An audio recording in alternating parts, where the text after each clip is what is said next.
Good day. So now we are in our chapter 4 topic.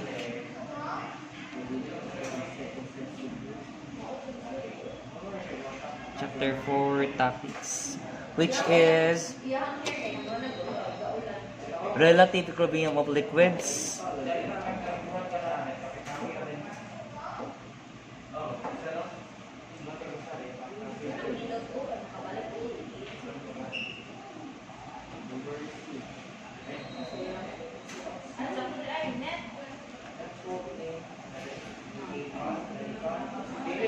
The first topic would be about the rectilinear translation.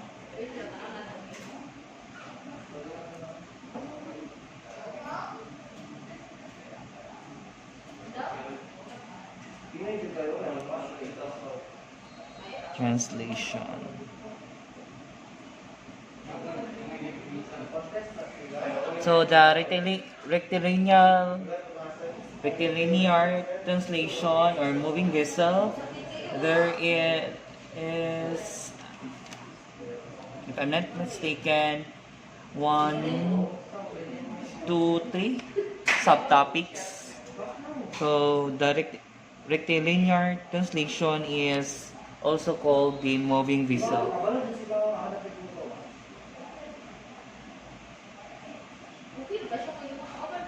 So let's start with the horizontal motion.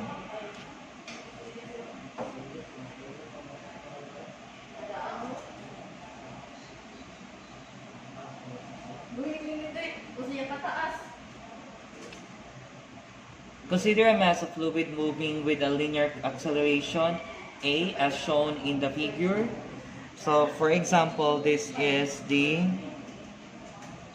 considered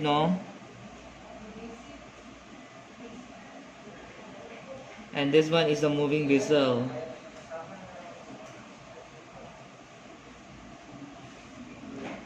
And there is zero acceleration.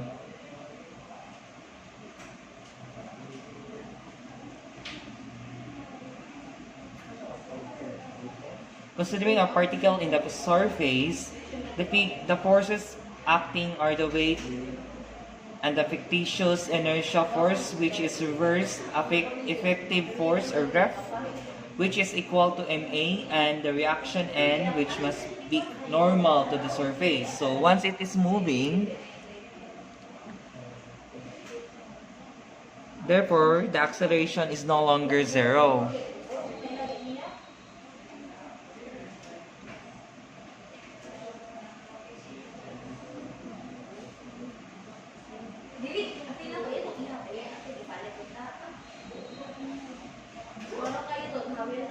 So, for example, this is the line of surface, and since it is moving, so we have form, angle,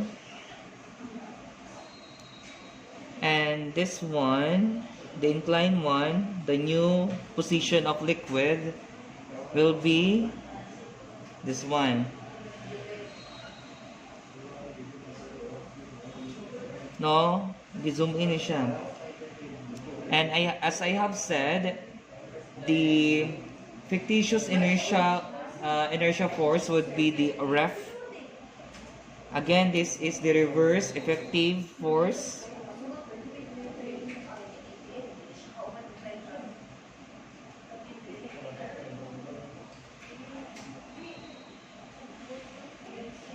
Which is always opposite to the acceleration, no? Ref. And since we are considering the weight, which is equals to mass times gravity, acceleration due to gravity, as well as the normal force, which is perpendicular to the considered surface. And always remember that what angle here will be the same here. So using the force polygon,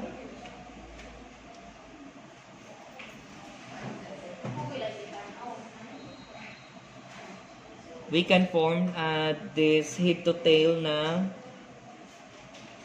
Ano, this is the N, this is the weight, this is the ref.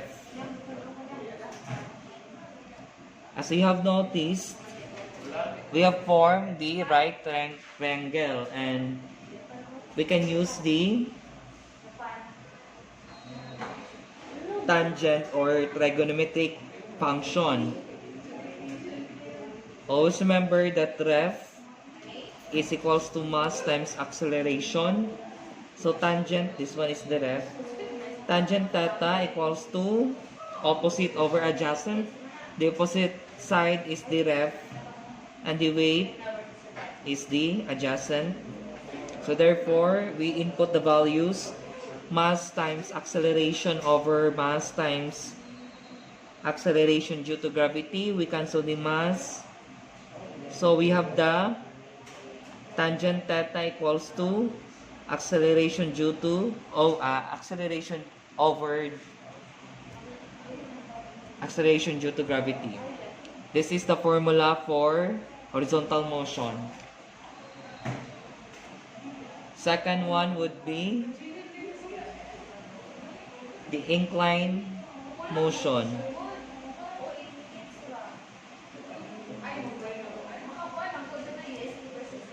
Which is, again, this is ground-based. No, surface-based ni ang mga problems.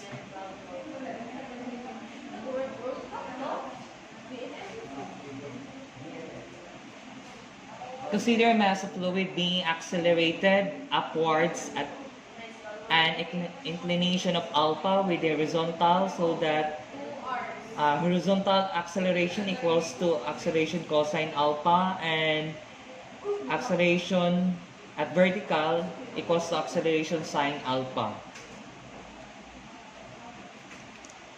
So it means that ang ground is having an incline, no? An inclination.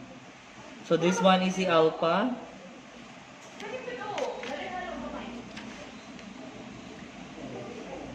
Since we are ground-based, this is the ground-based motion. So that's why the moving vessel is acting like this. This is the line of surface, and this one is the new projection of the liquid surface. So it forms along the horizontal. So there is theta. Again, this one is liquid.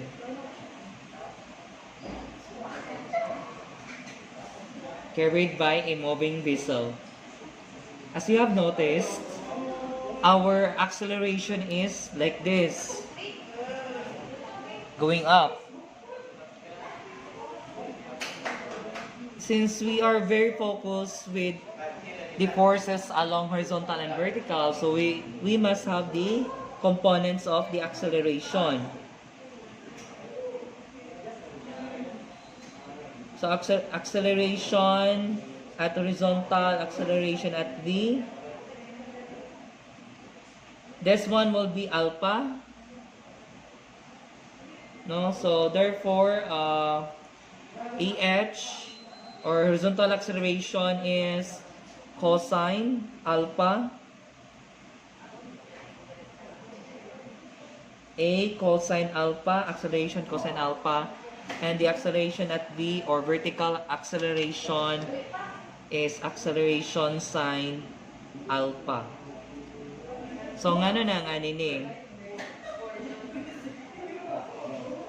Because of this one is coming from here, cosine alpha equals to adjacent over hypotenuse, so AH over A. This one is sine alpha equals to AV over A. So cross multiply, so we have this form values. So considering we zoom in this one, the liquid. So nangani na siya. This one is theta. Thinking that we have the acceleration due to acceleration along horizontal and at vertical. So our ref or reverse effective force na pod mag-exist. And also remember that it is against of the direction of the acceleration. Since the horizontal is going to the right, our ref would be going to our ref at H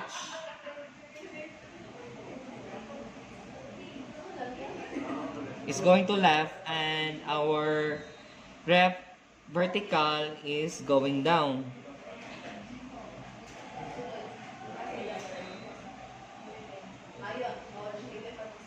Again, we have also the weight of the liquid and the normal force, and this one is theta again. So there are 4 forces acting on the surface of the liquid. So we must have a force polygon so that we can form formula. As you have seen, the ref at vertical and the weight is at one axis and one direction, so we can add the 2. So therefore, this is the normal force. Again, this one is the normal force which is acting perpendicular of the surface of any surface, no? It's either ground or liquid surface. When you say perpendicular, 90 degrees. So this one is the weight plus the ref at vertical. And the other one is the ref horizontally acting, no? So therefore, we have the theta here. So tangent theta equals to, when you say tangent, so it is opposite over adjacent. So ref at vertical over weight plus ref ay horizontal and vertical here, and input the value. We have the mass times acceleration at horizontal and mass times g plus mass times acceleration due to vertical. So m a sub h, m is common term, so g plus a sub v. So cancel the mass, therefore we have the value of acceleration due to or acting horizontally over g plus acceleration at vertical. So this is the formula we have formulated out of the inclined motion.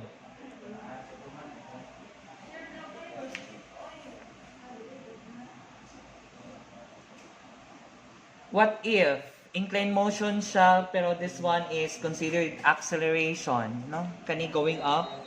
So acceleration is siya. So there is tendency na going down. So that is another topic. This is inclined motion wherein deceleration.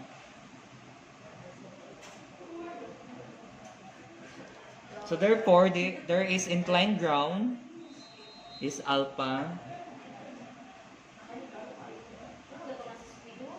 and moving vessel, no?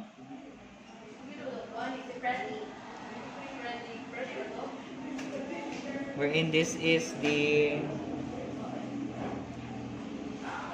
sabihin mo ni ang line niya sa liquid when going up, but it tends to paana because it is going down. So this one is going down na acceleration. So same story, same discussion na ma-produce. We have to find the components of the acceleration along vertical and along horizontal.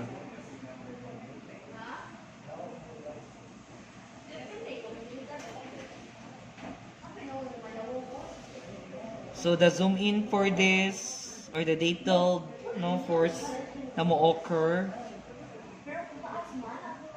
Again, don't be confused with the alpha and theta. The alpha is an inclined or the angle inclination of the ground, and the theta is the angle produced by the liquid, surface liquid, with respect the horizontal, no? Again and again, the acceleration will be resisted with the reverse effective force, the RIF. So since the acceleration at vertical is going up, so we tend to have RIF vertical going up. And the horizontal is going left, so we have the RIF going right. And we have the weight going down, and again the normal force is perpendicular to the ground or the any surface, no? And this is the theta. So using the force polygon, wherein the weight and the RIF vertical is no longer at the same direction but one axis only. So we can have the subtraction. So force polygon, no?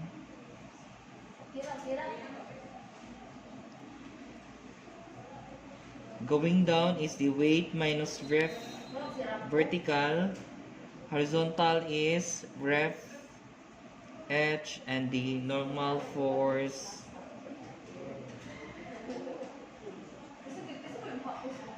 So considering the tangent, no, as the trigonometric function, tangent theta, so opposite of the angle is ref H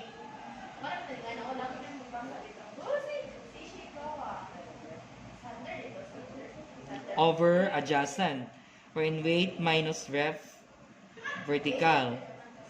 We have the values of the two.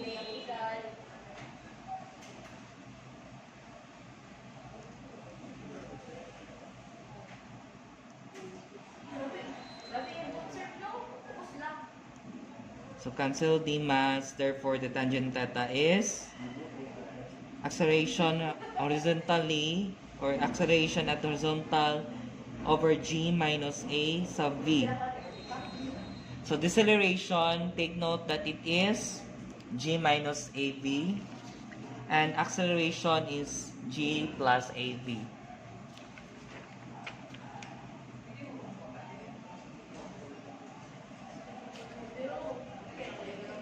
So last topic for the first topic of rectilinear translation, vertical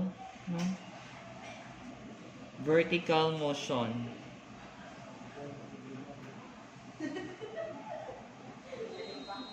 Since the two mentioned, first two topics are ground based, this one is inside the liquid base, no?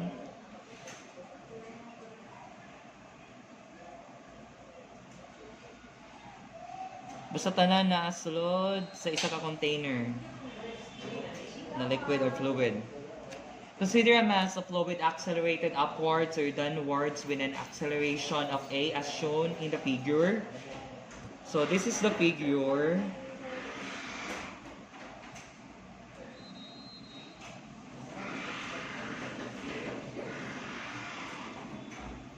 And always remember that any point, no, there is pressure form.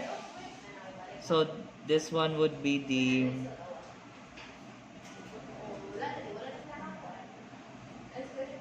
side view or side elevation. So the area of this, the height.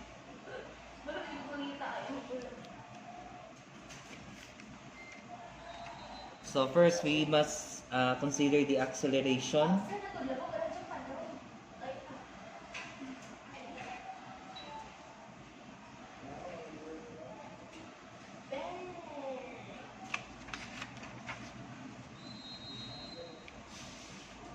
So the need of this illustration or experiment is to get some specimen. Our specimen is having the height. No, gikuha lang nato siya. Thinking na this specimen will be zoomed in, so it happens na it looks like this. Specimen lang siya na as drawn, not as na to be kuwan, to be touched. So since acceleration man, so going up, and we all know na sa buoyancy, there is always force acting upward, no? When it is about the liquid. So force equals to pressure times area. Again, this is the edge. And since the acceleration is acting upward, so we have the ref going down.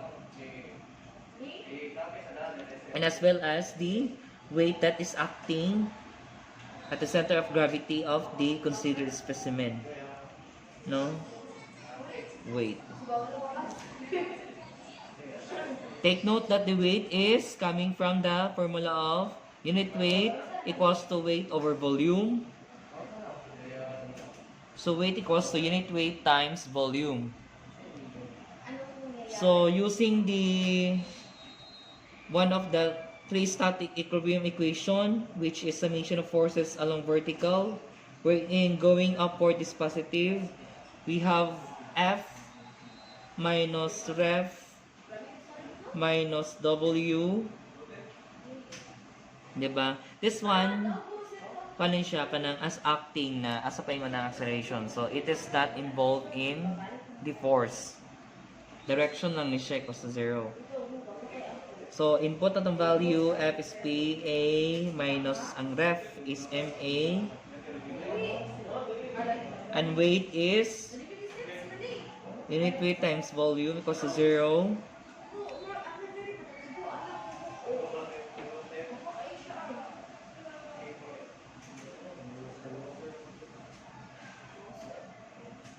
So, ito sa i-arrange no, PA equals to transfer to another side of the equation. So, unit weight V plus MA. Remember that M is equals to W over G. From weight equals to mg, no? So, PA equals to unit with V plus WG times A.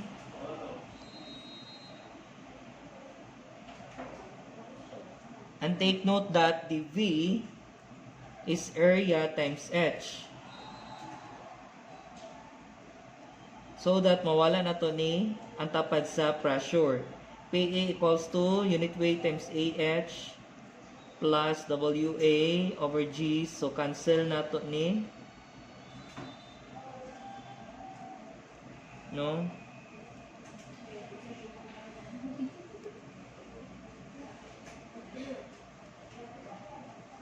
And take note again that W is unit weight times volume. And volume is unit, ato na ning as 1. So, area H. So, kanidiri, mawala na ni H. I mean, area. So, now, so, ito ipon, being.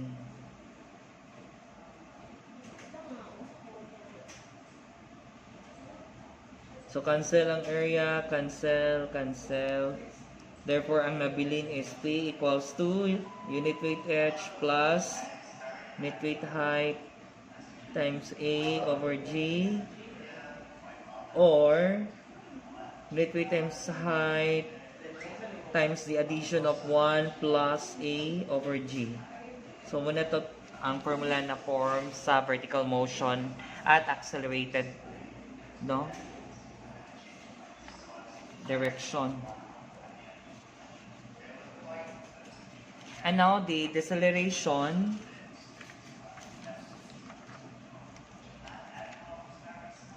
Sa deceleration, it would be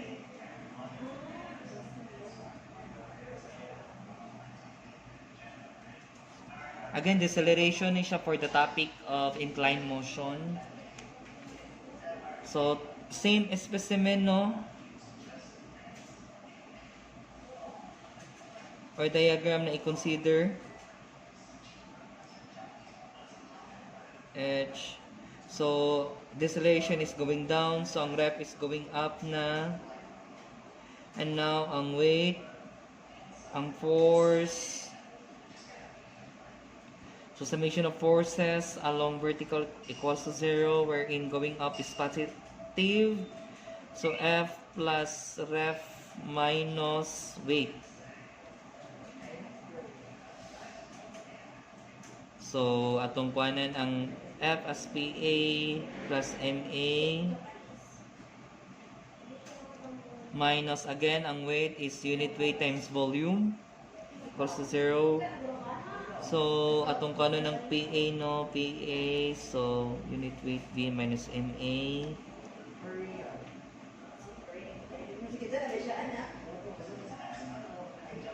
VA minus, again mass is W over G, and unit weight V minus over GA. Also remember that V is A times H.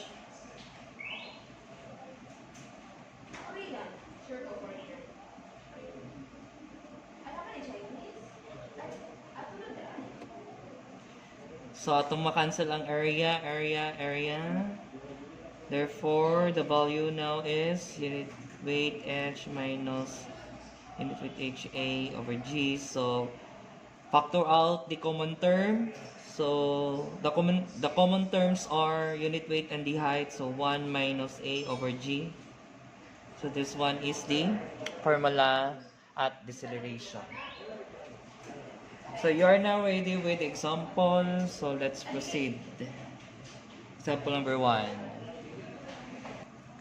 So here is the first example. An open rectangular tank mounted on a truck is 5 meters long, 2 meters wide, and 2.5 high, is filled with water to a depth of 2 meters. The first question, what maximum horizontal acceleration can be imposed on the tank without spilling any water? And the second question, or B, determine the accelerating force on the liquid mass. And the C, if the acceleration is increased to 6 meters per square second, how much water is expelled out? So the first thing we do is to analyze the mga gipang-ingon. So for example, this is the truck na gi-mounted ang rectangular tank. So 2.5, 5 meters, and 2 ang deep. Ang iyahang kung ato pa ning ikuan i-draw ana.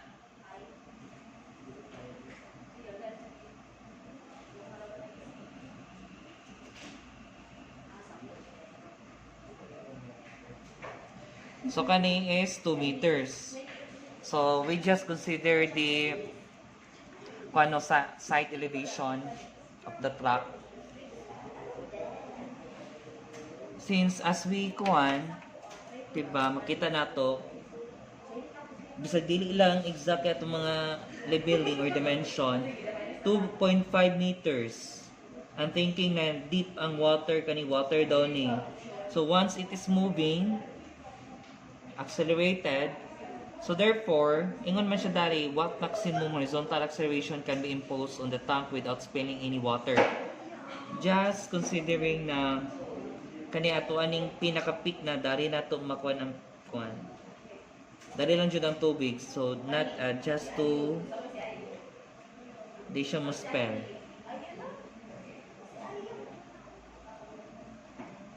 So that is 0.5.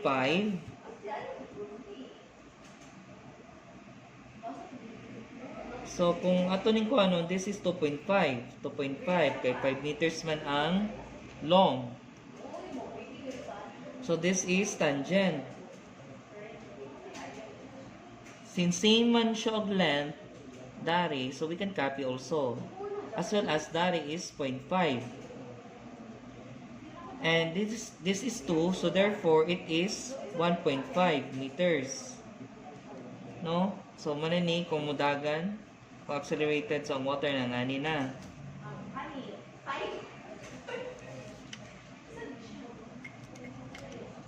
So we must formulate formulas out of this illustration. First, at A, so tangent theta equals to, kung naman siya, this topic would be under the first one, horizontal motion, di ba? So, A over G. And the A is not yet known, and G is 9.81. So, we consider this as equation number 1. Considering, no, this illustration na, as you can see, tangent, theta, di ba? This is 0.5, this is 2.5. Adali 2.5. So, tangent theta equals to opposite over adjacent, 0.5 over 2.5. So, this is the second equation. Equating the two equations formed. So, 1 equals to 2, equation no. Therefore, A over 9.81 equals to 0.5 over 2.5. So, our A now is 0.5 times 9.81 over 2.5. So, the acceleration is 1.962 meter per square second. So, muna answer for A. Ang B, accelerating force man.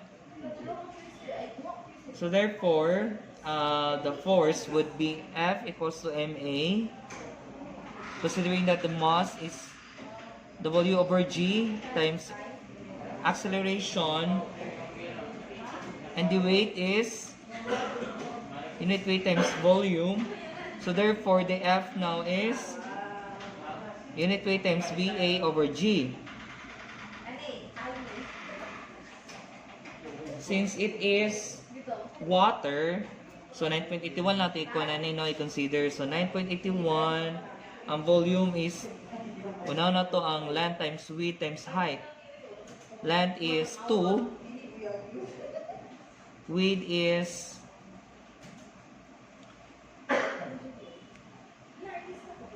remember na ang deep na ang atong i-consider, no? Kaning siya. So 2 times 2 length times width times height.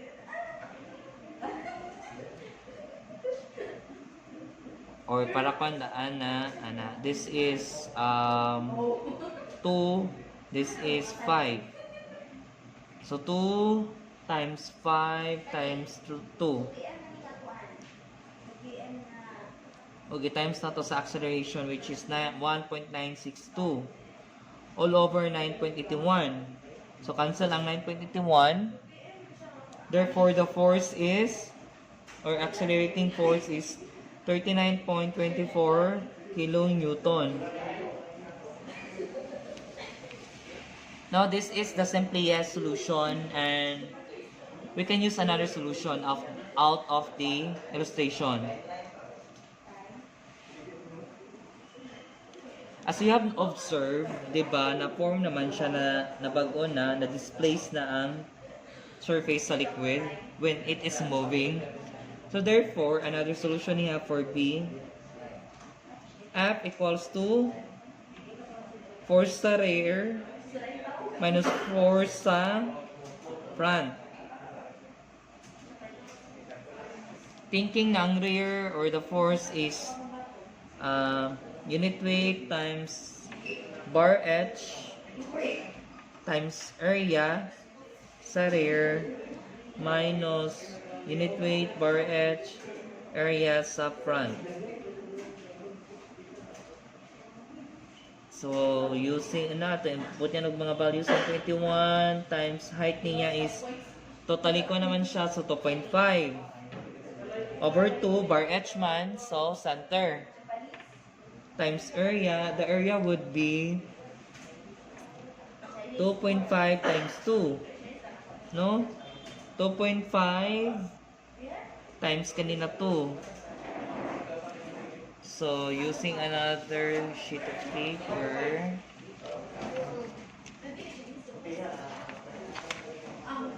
So, kanino, F equals to 9.81 times 2.5 over 2 kay bar Hman times 2.5 times 2 kay area minus ang front. Sa front would be 9.81 times, as you have observed, ato ang kanina man natin consider under sa influence water or liquid ba 1.5 na lang. 1.5 over 2 kay bar Hman, so ang area is 1.5 times 2. So when you do the math or calculation, it is 39.24 kilonewton. So it is the same with the first solution, no, 39.24 kilonewton. Sa C, may condition sa C. Accordingly, if the acceleration is increased to 6 meter per square second, so how much water is spilled out? Volume. So pilang tubig na nawala. So we need to redraw the illustration.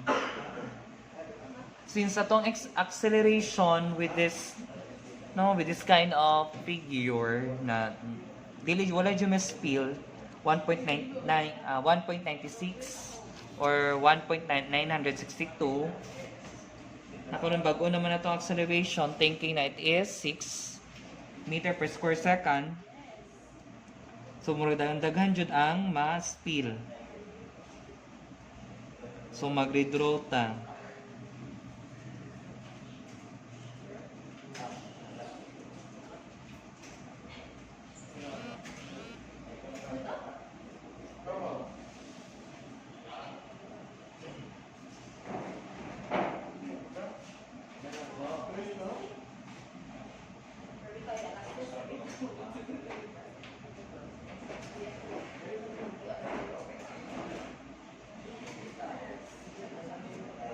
No, acceleration is equals to 6 meter per square second. Just an assumption.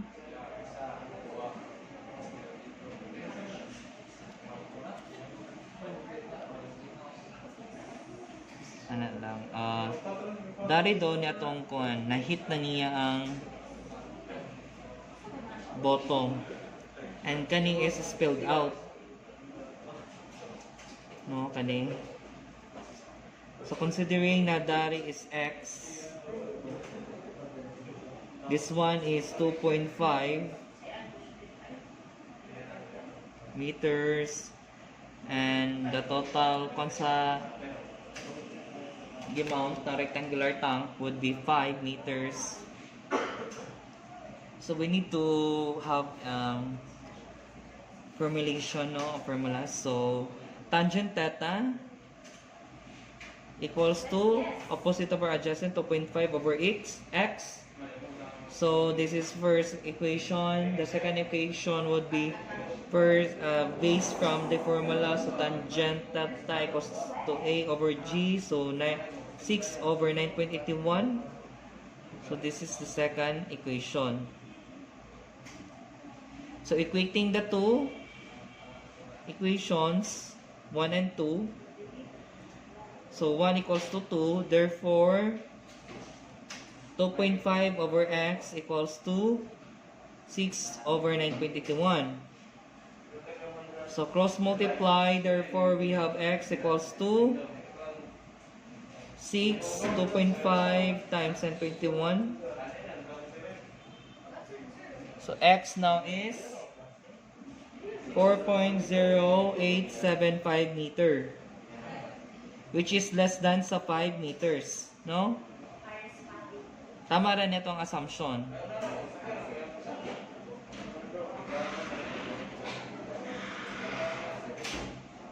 So the spilled volume of water, which is this one, is V spilled equals to the original volume minus, which is kanipa the volume of water na left, which is kani. From rectangular to triangular. So therefore, diba, as you have known, the depth of the water inside the rectangular tank is 2 meters. So the volume is 2 times 2. Again, ang width, no, this one is 2 times 5 ang kalong at katason minus, since triangular man eh, so 1/2 ang base niya, it would be x times 2.5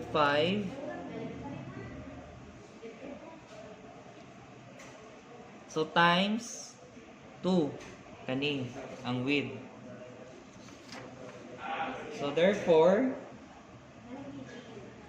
thinking again ha, so this one is 20, no? 2 times 2 times 5 is 20 minus 1/2. X is 4.0875 times 2.5 times 2. So therefore, the answer is 9.78 cubic meter. This is the water spilled when it is at 6 meter per square second.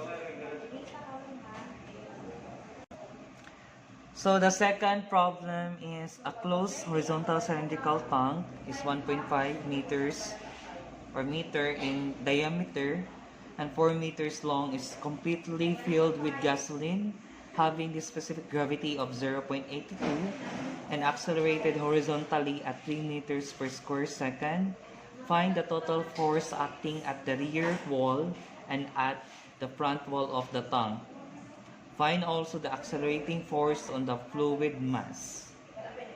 So let's draw the word problem. No, it is straight na to siya.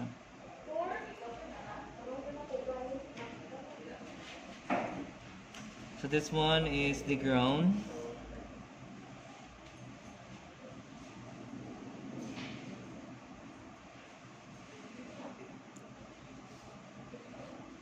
Thinking no na it is diameter, so circular tank.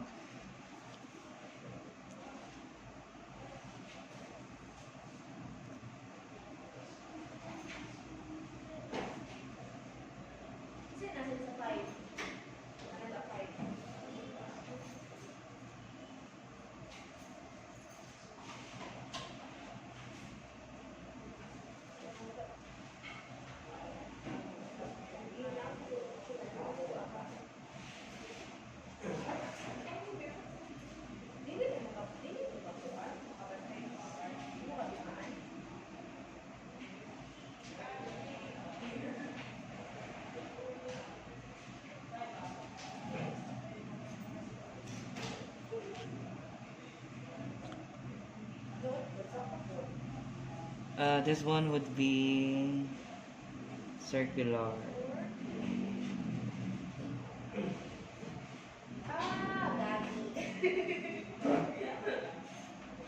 Sure, go more magtutaman. Oh, tapos na sa score.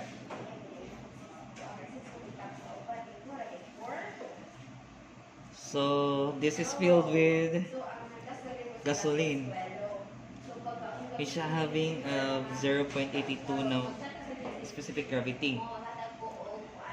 Since it is filled with gasoline, so there is no room for saman. Kanang bursting niya. So just thinking of it, so we can draw a line or any diagram na maka resemble og kuan bursting niya, no? So it is like a triangular kay since acceleration niya is ana man, di ba, given man 3 meter per square second. So going to the left side, so ano ang force na na-form. Thinking this is the theta, this is the called HGL.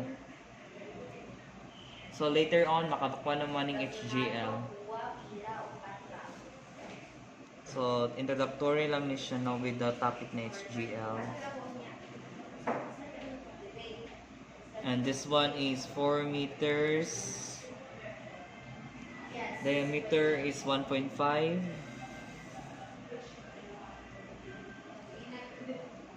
Go.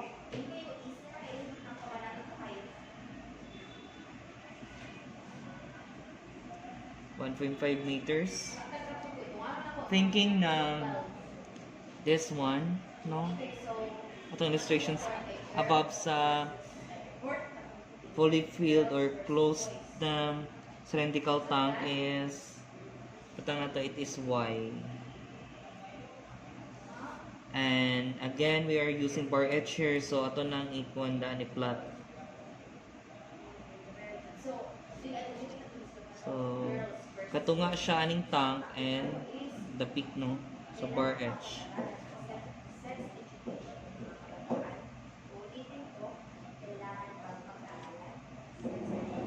So, ang ato ang kanan ni cross-sectional area of the cylindrical tank or ang base is ang ni circle.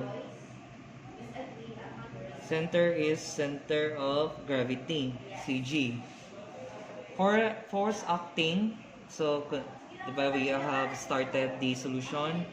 So force acting at the rear wall kanitare is force sa rear equals to unit weight times bar edge times area. And we have noted no ng bar edge is y plus 1.5 over 2. Y plus 1.5 man eh ang diameter. So that's y ang ani. And tangent theta, since this is horizontal motion, equals to a over g. So therefore it is 3 over 9.81. This is the equation 1. And based from this, no? So tangent theta equals to y opposite over adjacent, which is 4 ni. And this is the equation 2. So we need to equate the two equations form, equating the 1 and 2. So therefore it is y over 4 equals to 3 over 9.81. Therefore our y is 3 times 4 over 9.81. And the answer of it is 1.22 m. Sa to ni siyang ibutang dire, so our bar edge is 1.22 plus 1.5 over 2. Therefore, our bar edge is 1.97 meter. So the force at the rear wall is 9.81. Thinking na it is gasoline, so 0.82. I-add na to siya pag times bar edge, which is 1.97, times the area, which is pi d squared over 4. No, pi, ang our diameter is 1.5 squared over 4. So therefore, the answer of it is 28.05 kilonewton.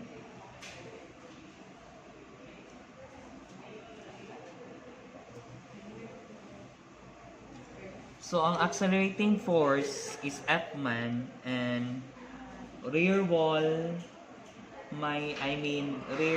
force at the rear wall minus force at the front wall.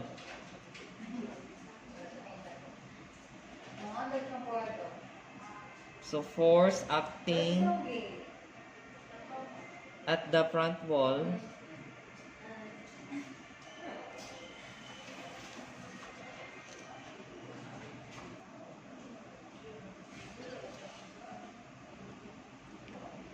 so front wall would be same, no? Front wall or the force at the front. Unit weight times bar edge times A. Our bar edge is front man, so dari ra kani na side, this one. So therefore the bar H is 1.5 over 2, or it is 0.75 meter. So unit weight, it is 9.1, again na may gasoline, so 0.82 times the bar H, 0.75 times the area. So pi times 1.5 squared over 4. So our F, or the force at the front wall, would be 10.66 kilonewton. So our accelerating force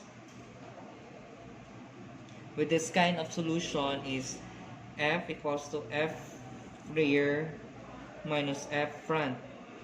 So 28.05 minus 10.66 equals to 17.39 kilonewton. Ito ang accelerating force.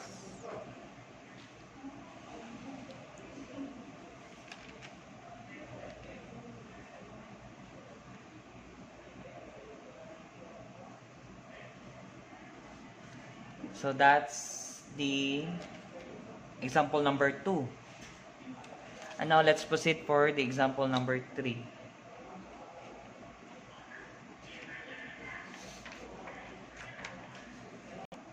So we are now in the third example.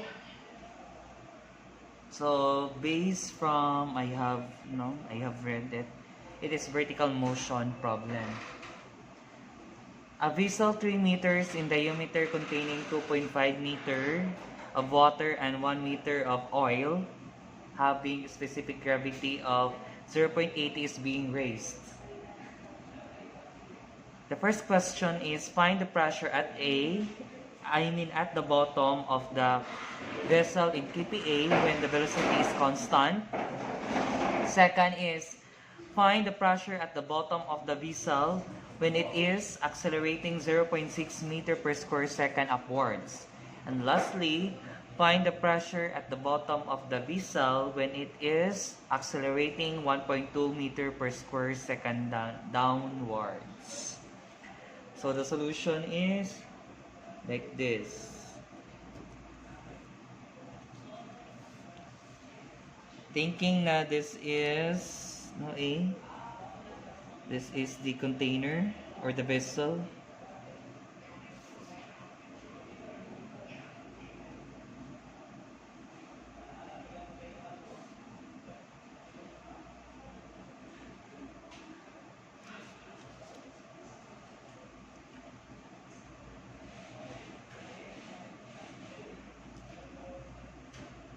The vessel is 3 meters diameter.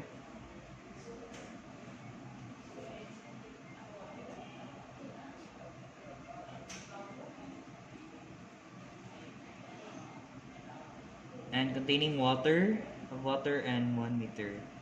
So again, the more higher ang specific gravity sa isa ka liquid or fluid, so mas submerged siya. A water is 1 ang specific gravity. So lower pa ang mas higher, nasa ibabaw ang oil.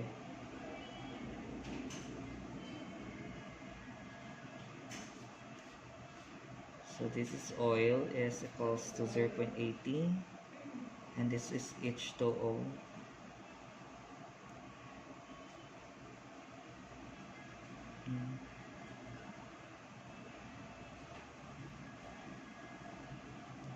This is 1 meter, 2.5 meter. Find the pressure at the bottom of the vessel if in kPa when the velocity is constant. So thinking na constant ang velocity, so our acceleration now is 0. Diba? Acceleration equals to velocity final minus velocity initial over time. So this is 0. So our acceleration is 0. Therefore, if it is vertical motion, so we use the formula P equals to unit weight times height times 1 plus minus, no? Since wala may indicate na going upward or downward, When A over G, our A is 0, therefore this fraction is 0. So nabilin is P equals to unit weight times height. And the height is, always remember, once we convert a liquid into water, height's water, so i-times nato yung specific gravity and its height. So therefore, 2.5 plus 1 man ang height no sa oil to water niya na conversion. So times na to 0.80. Therefore, our H is 3.3 meter of H2O. So our P now is 9.81 times 3.3. So therefore, the pressure is 32.37 kilopascal.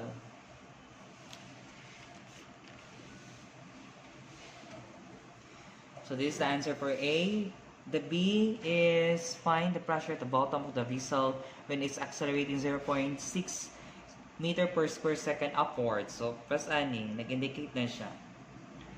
So, automatic, A equals to 0.6 meter per square second, and we use the formula nato ang na-formulate earlier. So, unit weight times H times 1 plus A over G. And since it is water na already, tanan, so 9.81 times kani, 3.3 times 1 plus, ang acceleration is 0.6 over 9.81. So our P now is 34.353 kilopascal. So ang C. Ang C nato is, we are asked to find the pressure at the bottom of the vessel when it is accelerating 1.2 meter per square second downwards.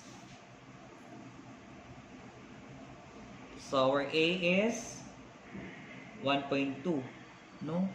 1.2 meter per square second. So the formula we use is unit weight times height times 1 minus A over G. So 9.81 times 3.3, 1 minus 1.2 over 9.81. Therefore, the answer is 28.413 kilopascal. So that is example number 3. And now let's proceed to last example for this topic. Example number 4. So the fourth example is a vessel containing oil is accelerated on a plane inclined 20 degrees with a horizontal at 1.5 meter per square second. Determine the inclination of the oil surface when the motion is first upwards and second is downwards. So the solution A. So upward motion, no?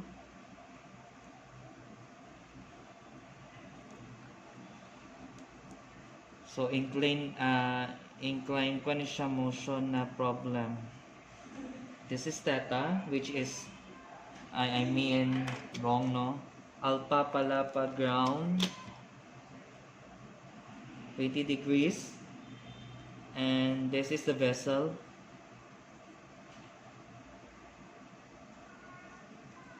Since it is upward, so ana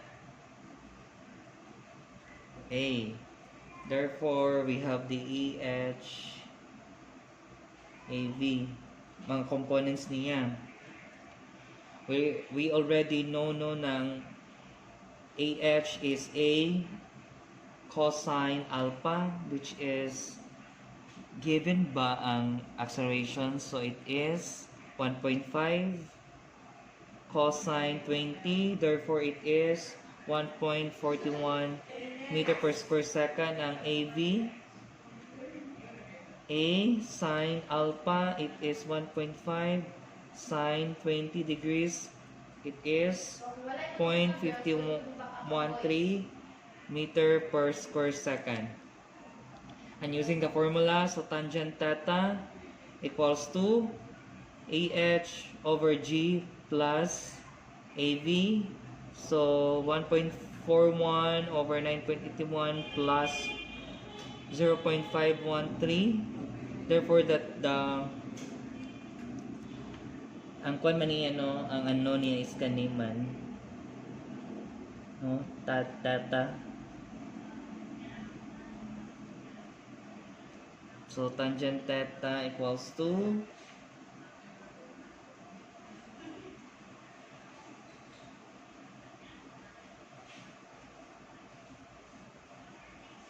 so again, to have this tangent to the power of negative 1 or arctan, so shiftan ka na siya and use yung muning input dayon.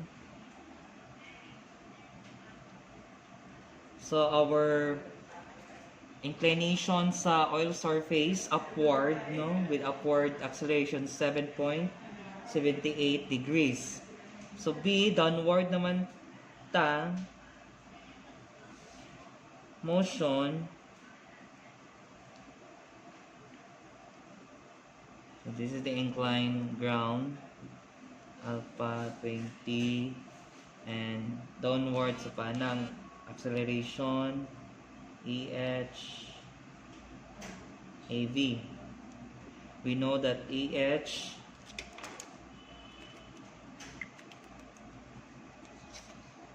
ng AH is ato namang isolve 1.41, AV is 0.513. Diba? So diretso na taning tangent theta. Kalimtan na to ang vessel.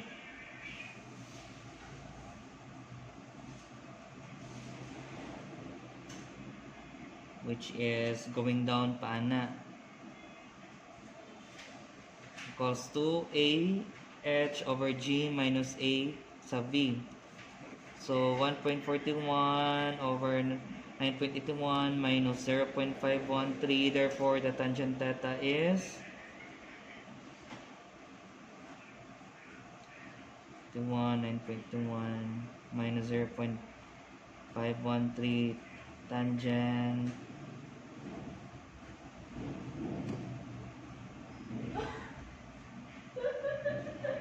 so again and again, to achieve or to have arctan or tangent to the power of negative 1, so shift, i-type na, i-press ng shift na word, tapos sunod is tangent na button. So our theta is 8.62 degrees if ang acceleration is going downward. So that's it for the topic about the rectilinear translation. So thank you for listening and goodbye and good luck.